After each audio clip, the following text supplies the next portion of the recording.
বৃহত্তর ফটিকছড়িত অবৈধভাবে বালি উত্তোলনের ফলে হালদা নদী দুরং হালসহ অসংখ্য হালত গত বন্যাত ব্যাপক ভাঙনের সৃষ্টি হইল।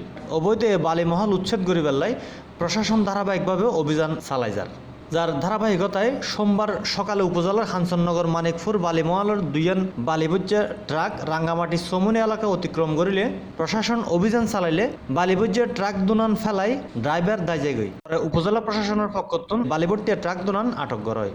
অবৈধভাবে যারা বালু উত্তোলন করে থাকে ডিজেল মেশিন ব্যবহার করে এই ধরনের বালু উত্তোলনকে কঠোর পদক্ষেপ নিয়েছে এবং ব্যবস্থা নেব।